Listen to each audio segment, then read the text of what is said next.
This is kind of a good question, I think. How many of you wake up every day with the prospect of God? Like when you wake up in the morning, like what's the first thing that you're thinking about? Is it like something that you kind of have as like something you're anxious about or something you're worried about? Or do you wake up during the day and like, what's my list of things that I have to accomplish, the things I have to get done? Or is your life something that you kind of face when you wake up in the morning as something maybe mundane or boring or not exciting? Or when you wake up in the morning, when your head comes up off the pillow, what are the things that you're thinking about? What are the things that you're looking forward to? Dave doesn't ask any rhetorical questions. What do you wake up thinking about? Going to the bathroom. Okay, got that out of the way. All right. So, fair enough. Yeah, first things first.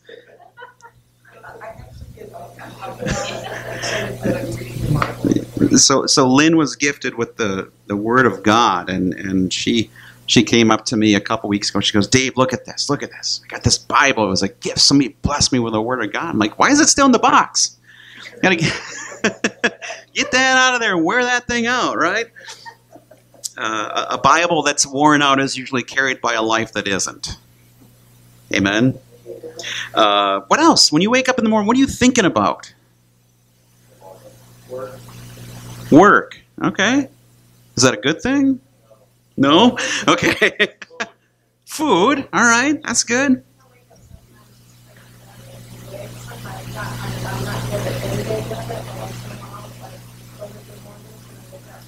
So for Cindy, the good morning is when she wakes up in worship. All right. Anybody else? Family? All right. All right. So I think usually our day kind of, when we wake up, kind of sets the standard for everything that follows, right? Some people are like, I just got to get that first cup of coffee in. The first pot of coffee, maybe. I grew up with a lady that was one of my best friend's moms, and she goes, "I can't do anything in my day until I've had 2 pots of coffee." And then I found out she only drank decaf. I don't even understand decaf coffee as a thing, but let alone that being like the requirement of, like, I can't do anything till I drink 24 cups of brown water, I guess.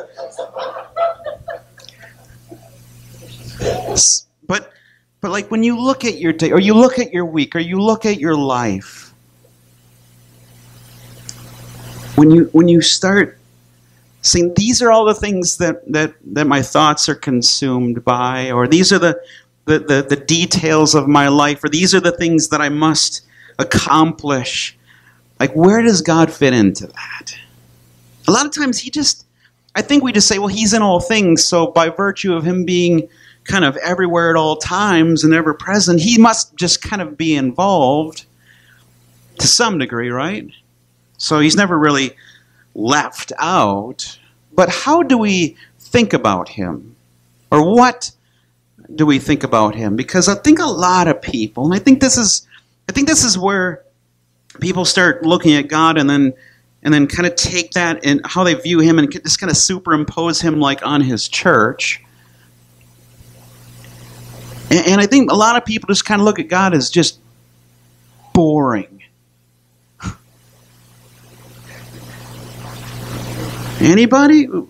Like, either where you used to be or where you're at right now, and we're not going to blame anybody for thinking God's boring if they don't really know him. Okay? Maybe church. Yeah.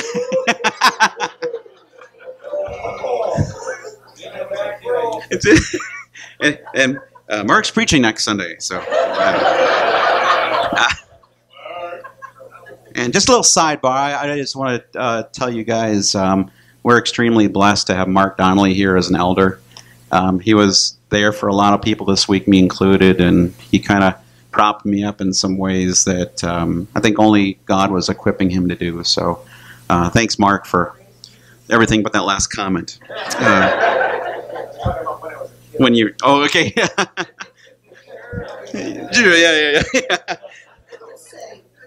But how many of you kind of look at God as just kind of ordinary? Or like things that are, like familiarity kind of breeds contempt, right? And if God is in all things and he's always familiar and he's always present, I think sometimes we're like, he's just kind of there. He's just kind of there, right? Well, things that are just kind of there are kind of ordinary, right? They're kind of boring. Like you don't walk around breathing and be like, man, this air is great, isn't it? You don't even think about that. Or like, man, there's blood pumping through my body, and I'm not sitting here thinking, man, there's blood pumping through my body right now. And I think that God is not dissimilar in the way we view him. He's just there. He's what's common in things. He's kind of what's ordinary in things. And so, boring, I think that is what he kind of gets relegated to a lot in our lives. And I will tell you that I do that. Okay, Lord, what do you want next? What do you have for me today? Oh, okay. Ordinary stuff, right? Merriam-Webster's definition of boring is something that causes weariness and restlessness through lack of interest.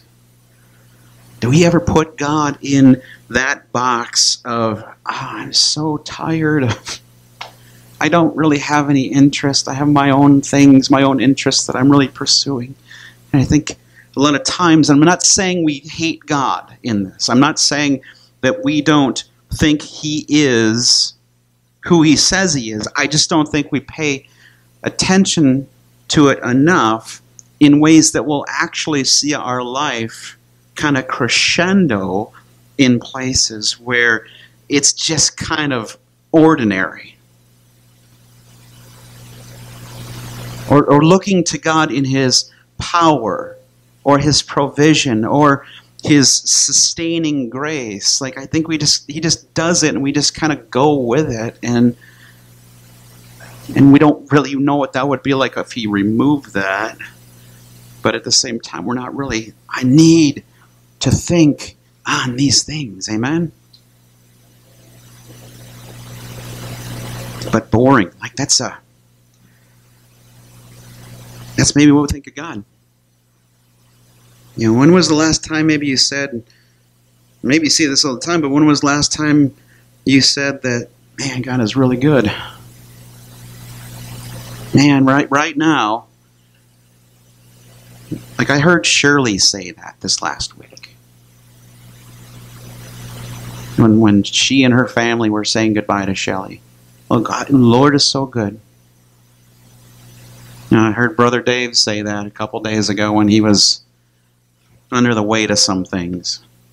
And like he'd rip off these things like this is going, this is going, this is going. But man, the Lord's really good in this. Our Brother Vernon, he's been in the hospital a couple times over the last few weeks here, and he's looking at going back in for surgery. And we went and talked about Christ and his church, and then we had to go our separate ways because family starts wondering where we are. Brother Vernon and I were preaching to each other at Dollar General up the street on Monday, and Lynette and Annie are like, "Where are you guys?" I was like, "We're in Dollar General," and and there's people. A lady literally came around the corner from the opposite aisle and said, "I thought you guys were on the radio. I thought I was listening to something on the radio." And I was like, "Vernon, maybe we should get on the radio."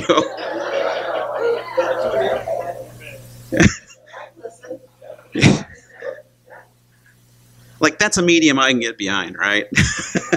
Medium. Anyway, but when was the last time, like even the down times, the difficult times, are you sitting there in recognition of how wonderful the Lord is. And you're saying these things to Him. How many of you love to hear from your kids or your family or your friends, boy, do I appreciate you? Right? That is a wonderful thing. I was sharing with somebody this morning, Serena had a couple of cross-country meets this fall, and we got to go and be part of those. And the kids had signs, and they're holding signs up, and Serena's running by, and it's like, I hope she's not looking at the sign too much, because you might run into something. But man, is it good to be recognized, and how often are we doing that with God? And just saying, boy, are you good. Even though my circumstances don't seem to be right now. You really are good, God. Or how many times do you remind yourself of that to yourself? Hey, self, I just want to remind you of how much a blessing God is. Or how often do you do that to other people? Hey, I just got to tell you this. The Lord just reminded me today of His goodness, and I just need to share that with you.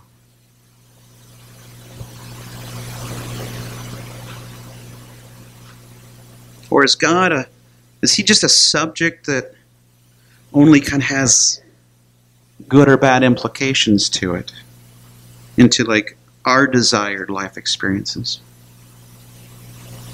I put a target on God a lot.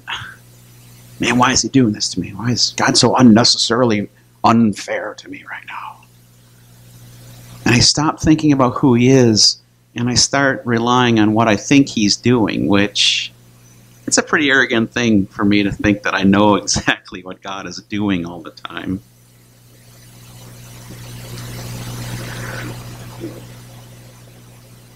And I think, and again, don't hear me saying we set off to do this, but I think a lot of us, a lot of the time, have a very low view of who God is. Why does He seem to be so dull or uninteresting to so many?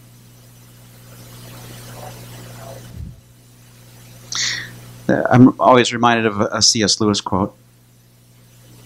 And he says this, he says, "It would seem that our Lord finds our desires not too strong, but too weak. We're half-hearted creatures fooling about with drink and sex and ambition when infinite joy is offered us, like an ignorant child who wants to go on making mud pies in the slum because he cannot imagine what is meant by the offer of a holiday at the sea." And Lewis says we are far too easily pleased. And what I think he's saying here is we're far too easily pleased with all the wrong things. And we're really not pleased by the things that we ought to be by, mainly found in God Himself. We are far too easily pleased by everything other than the Lord. And none of the things that we put before Him can keep us from getting weary of, without Him, all things. And that's why the things that this world focuses on can't even keep the world's attention. Have you noticed that? We're enamored by it, but it keeps having to change, and it keeps having to offer a new experience or a new thing just to keep our appetite fed or to keep our attention on something. Have you noticed that? Somebody gets a new car, and I'm not against new cars. But somebody gets a new car, and they're like, "Hey, check this out, I got a new car." Oh yeah, tell me about it. Well, I got the fastest one, and it's the quickest one, and it has the best mileage, and it has... Okay, wait 3 months. You're not going to be able to even say that anymore. Because they plan to sell you another one if they think that you'll do it because you want to find some okayness in that, right? Or I saw Dave had a PS5 for sale. And they can't make them fast enough, I guess. So, any other gamers in the room? I played the original PlayStation. Does that count for anything? No? Okay. So they got snatched up, and right away. And I was like, well, what was wrong with the PS4? Or the 3? Or the right? It's like, yeah, it's not the 5. And so like the things that the world offers to grab our attention, that they can't even hold us with that, because they have to keep making a newer or a better, faster, shinier one for us to find fulfillment in that.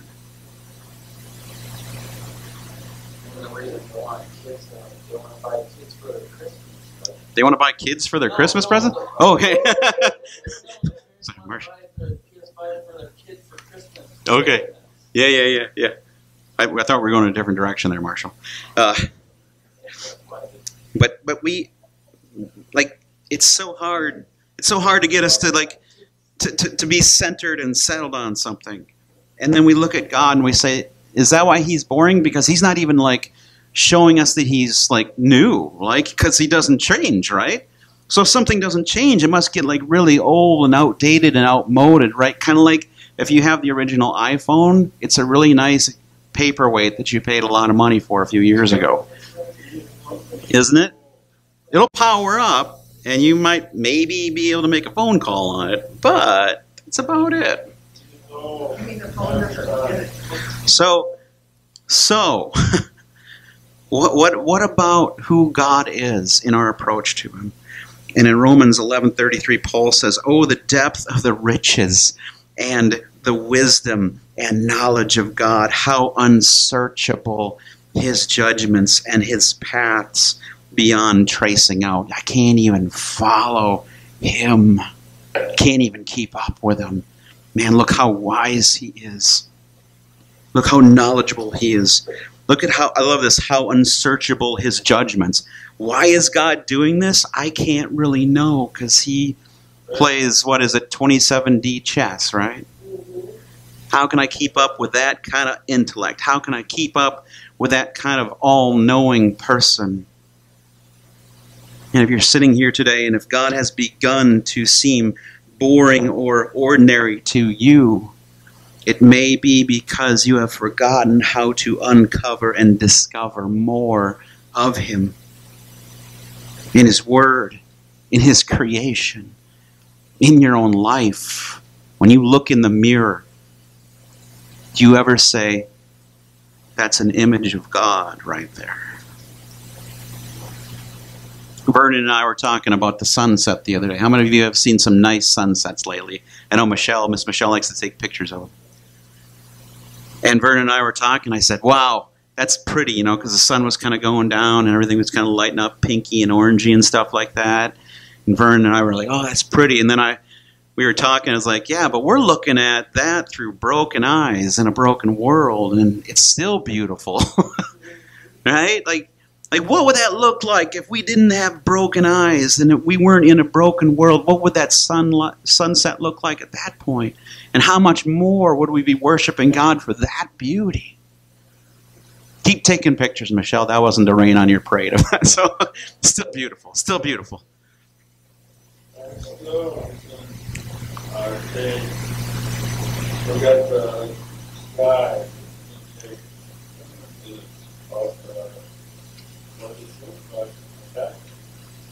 That we can, Darren. Okay. But one of the great, now hear this, guys, and tragic consequences, and that's what breaks things, is sin. That's why my eyes don't work the way they were intended. That's why the sky doesn't look the way that it was supposed to us. One of the great and tragic consequences of sin or separation from God is that it draws a veil over His goodness. And that's whether it's for a moment of weakness or over a lifetime. And even after God saves somebody, like God, that's what God does, right? He saves people. He redeems people. And even after we are born again, we get a new heart and we get a new way of perceiving things. We don't get new physical eyes, but we get new spiritual eyes, a new way of seeing things. We get a new spirit-filled appreciation for the beauty and the wisdom and the power of God. And everybody says, oh, well, good. That sounds good, that we would have this renewed understanding of how to look for God or how to see God or how to know God. But then you and I, we sometimes get a little bored, maybe. And then there is an entity in this world.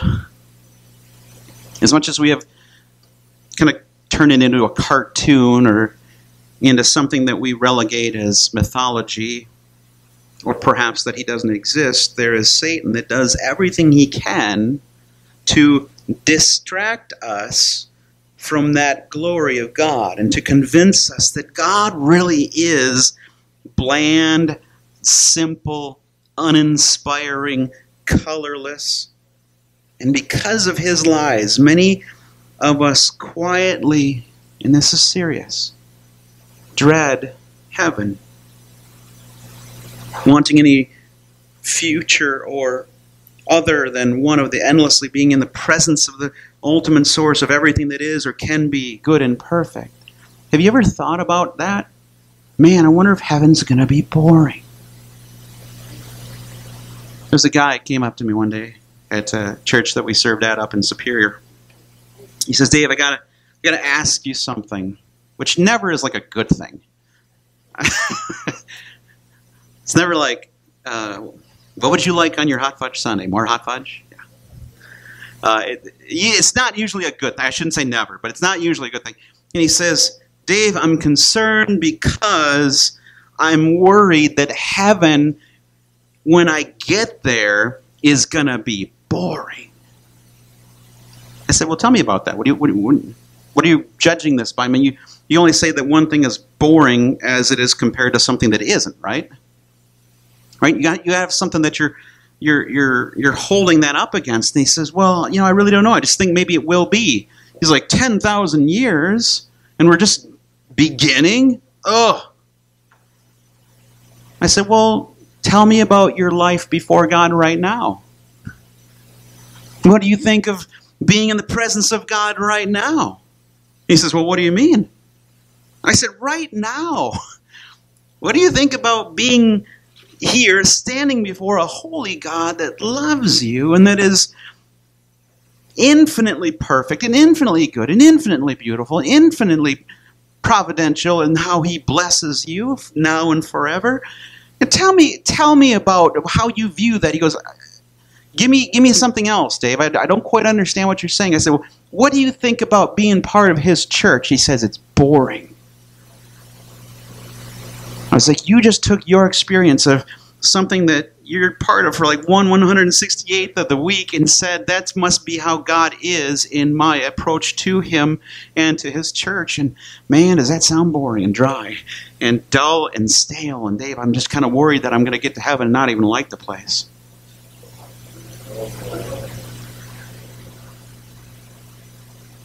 I said, it sounds like you're comparing God to everything in this world that you want more than him. And the church is not being in the presence of God with other people, but it's a drudgery towards you. And again, we made it pretty stale too, guys. This isn't on just the people that are sitting and consuming messages or hearing music. Like the church has basically said, yeah, it's stale. Just hang out until Jesus comes back, whatever. Well, what are we supposed to be doing? I don't know, just come and put $20 in the plate. We'll be happy with that. We can keep the lights on, and pastor's driving Mercedes, right? We'll be okay with that. But we're comparing the glory of God and the beauty of his church to things that, in comparison, we think are far better and far more worthy of our attention.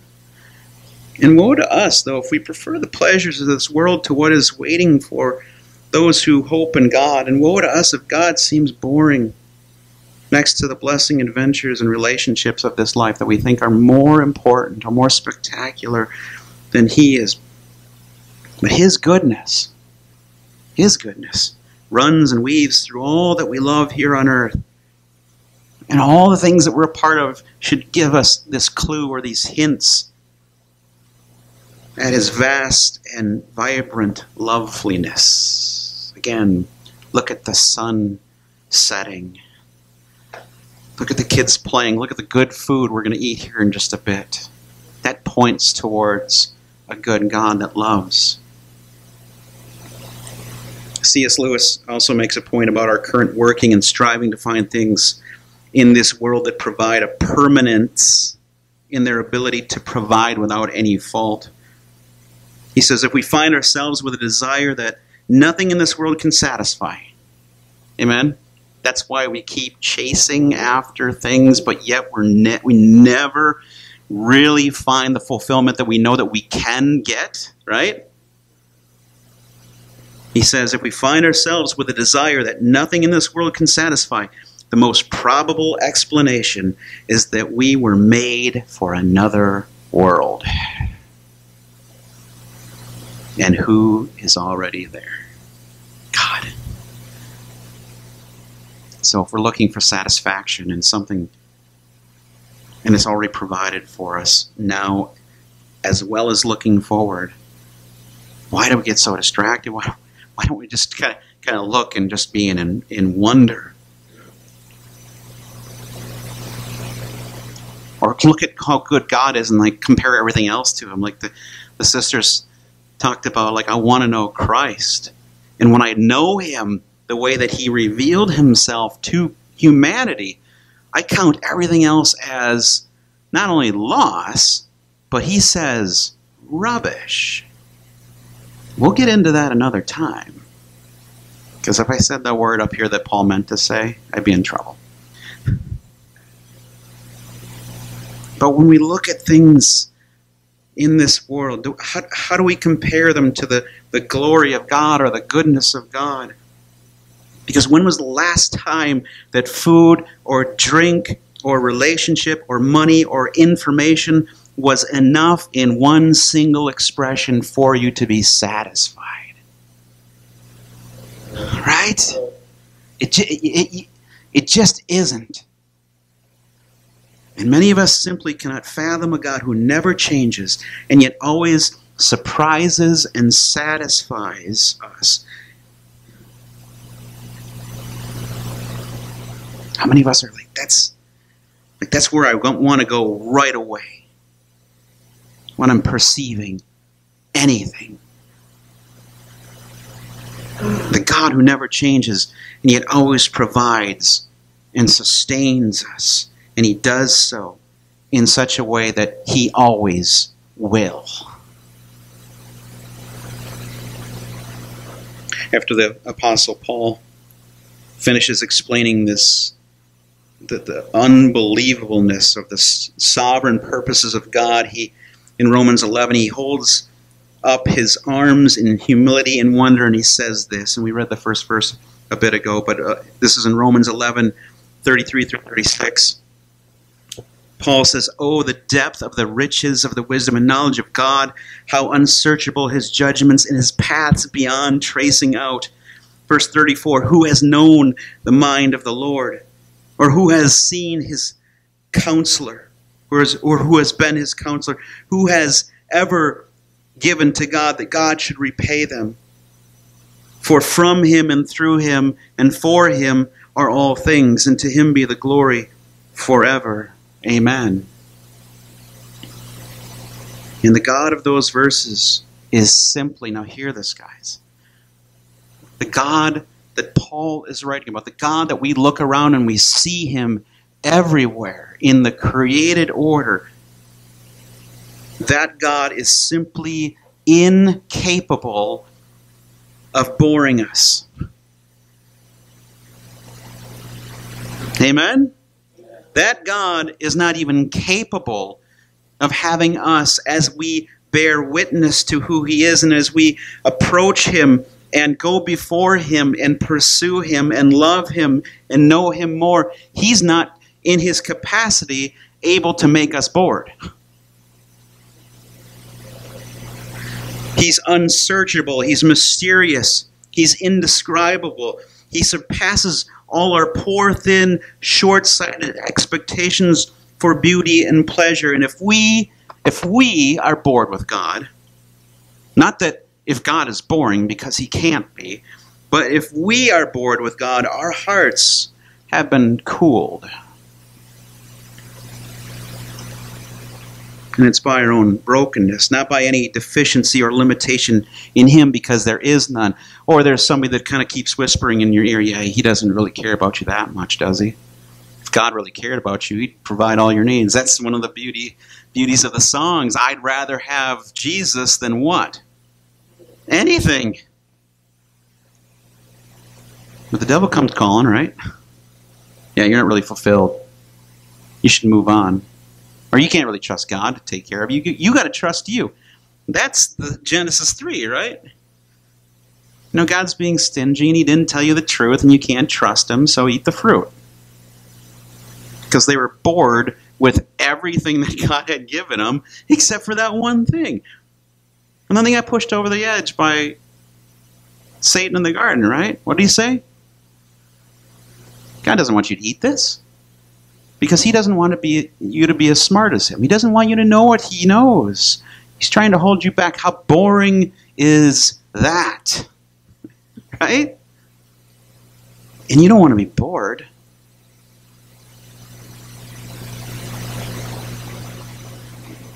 But God, he knows all there is to know. At all times and in all of history. And he knows about everything and everyone, including you. And his wisdom unravels any and every decision and trouble with flawless judgment and perfect justice and matchless mercy and infinite ease and care. His riches cannot be counted or stored because there is nothing in any universe that is not already his. You ever heard two kids brag about what their dad has? My dad has a motorcycle. Well, my dad has a snowmobile. Well, my dad has everything. How cool is that? All things are from him, originating in his unrivaled capacity and supremacy, and through him, waiting moment by moment for his nourishing and sustaining power, and to him revealing the height and depth of his worth. The psalmist in Psalm 145:3 says, "Great is the Lord and most worthy of praise. His greatness no one can fathom." You can't. You can try and be not bored around God, and you'll never exhaust that. How do you get to the end of God?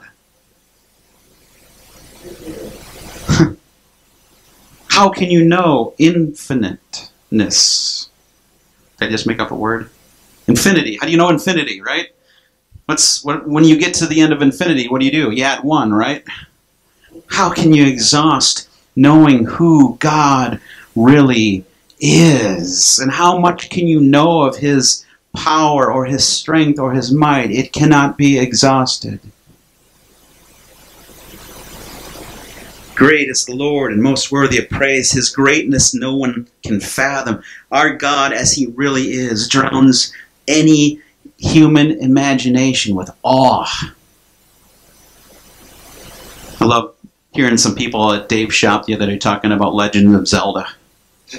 And it's like, oh, Legend of Zelda, it's like an adventure that you go on, right? And we're talking about it, and I'm thinking about this, and I'm thinking about that's on a two-dimensional screen, and I'm not saying it's not fun, but it's just kind of like holy cow, we get to move this little guy, this little elf, right, Link, move him around in this little box on his TV, and this is awesome. This is what about following the God that's leading you through this life into life eternal?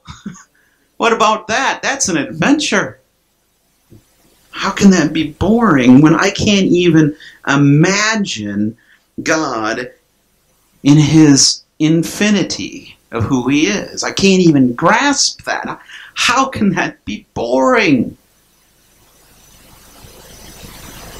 And we struggle to grasp or feel the wonder of God because, our hearts, I don't know about yours, but mine's small a lot of times. I don't have a big heart all the time. And it's not because God and his love are small. It's because my heart is small sometimes. In Ephesians 2:4-7, listen to Paul stretch our language to try to describe the limitlessness and ever-growing goodness of God. It's not that God is changing, it's just our perception and our knowing of Him as we come before Him in His Word, and in reality, He grows in how we know Him to be. And this is what Paul says. He says, but because of His great love for us, God, who is rich in mercy, made us alive with Christ, even when we were dead in transgressions. It is by grace you have been saved.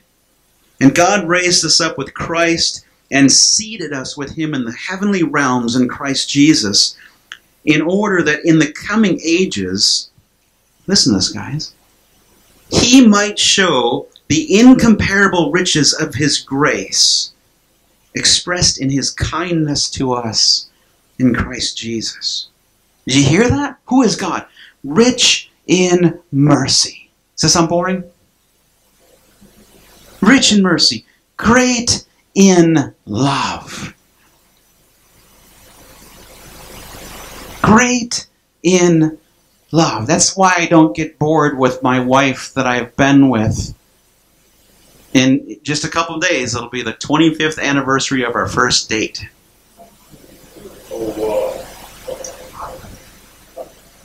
And you're like, man, a guy remembered that? Yeah.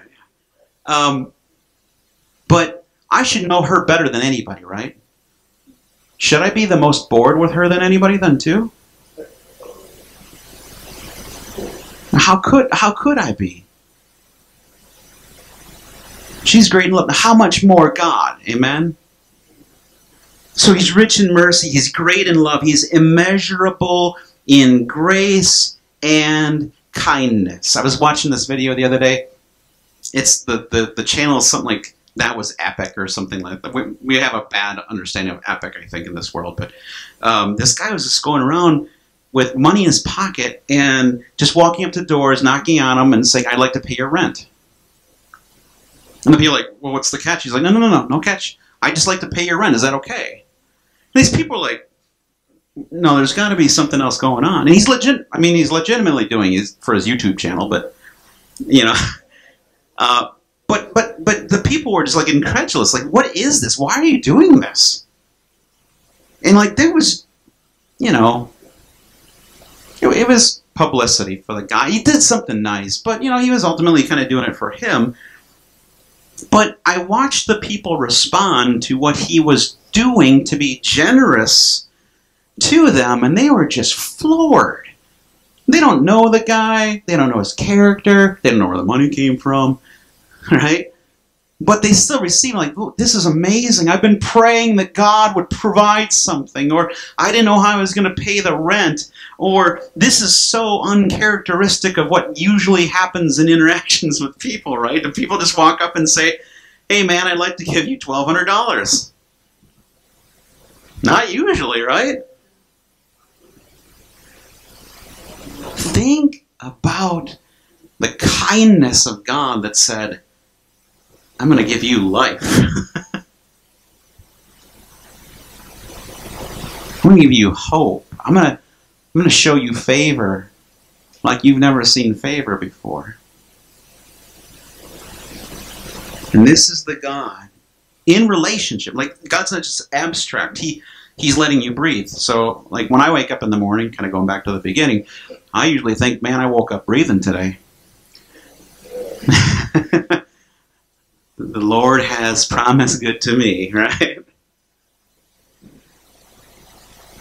That God, who's objectively awesome and relationally wonderful to us, that's the God that we are tempted to kind of think small or boring or uninteresting, or we can kind of put him on the back burner, right? And even if we've walked with Jesus for decades or more, we've only just begun to get a sense of what we will one day find out who he really is in his fullness in heaven. And even when we've been there for 10,000 years, having seen 10,000 years worth of good, each filled with their own memories and experiences of God, we still will only have dipped our toes into all we will yet see of him. Amen?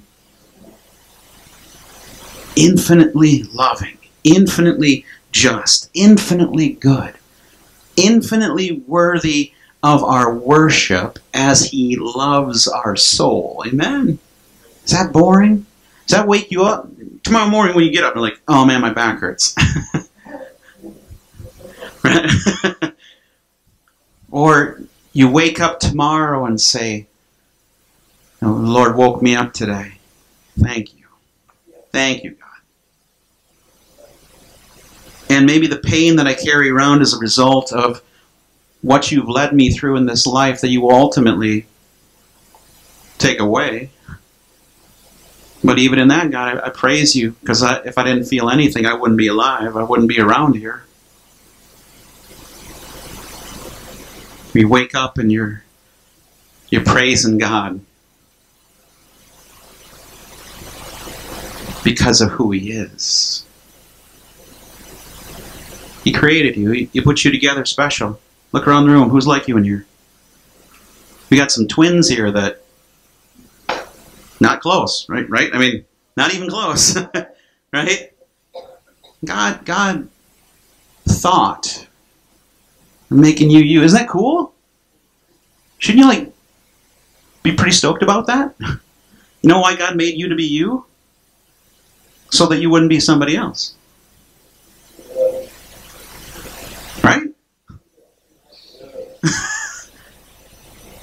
That's how much he put into you. And we turn that individual personhood around and say, look what God made. It's like when your kids, if you have kids that do like handprints for ornaments. Anybody ever had that? Or you've done those, or you had your kids do it?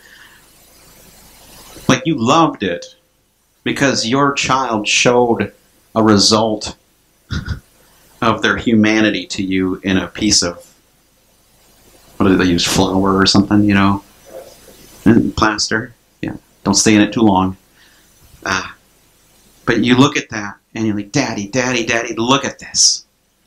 This is a reflection of me, and I'm thankful. And I want to give this expression to you, and you as a parent or somebody else, or you, if you were the child given that, you're like, oh, this is so good to be able to show them or give them. And the parent says, oh, this is beautiful, even though it's just a piece of plaster, right? Like Ivory's turning some cool stuff out, right, Jason? Art-wise, you're stoked about it, right? And she gets to do that for her dad. Dad, here, Dad, this is for you, Dad. Like, how much more should we be like that with our Heavenly Father? Lord, thank you so much for all that you've given me, all that I am, and all that you're making me into. And thank you that that's possible through what Christ did. So that I can have riches untold in God, right? Like you get to, heaven's not getting there and it's about a Ferrari, right?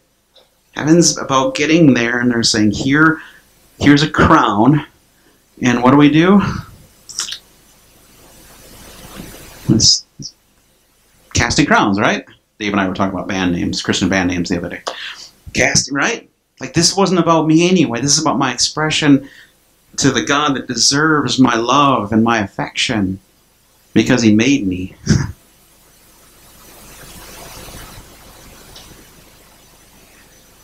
The wonder, though, is not only that God exceeds our expectations and dreams and longings, but that in all his glory he chooses to love and save us.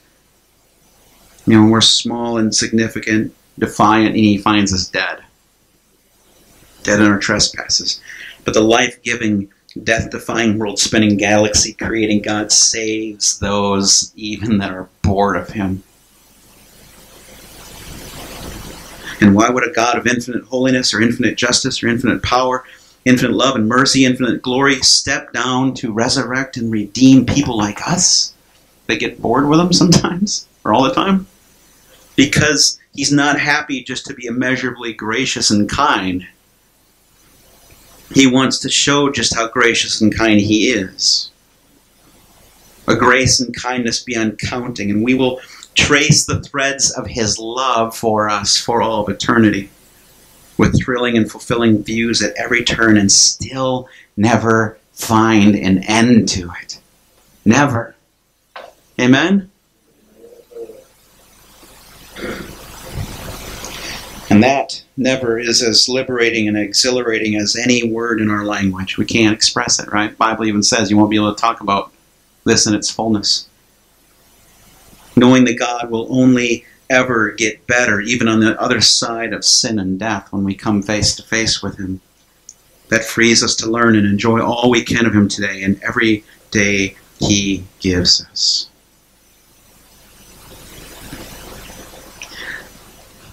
In just a couple minutes, we're going to have a meal together, and that's our communion. Right? Those are our elements. Pasta today. Desserts. Right? And we get to remember the goodness of God on an eternal scale. So when God saved you, how long is He saving you for in heaven? Kind of a big deal, right? Right?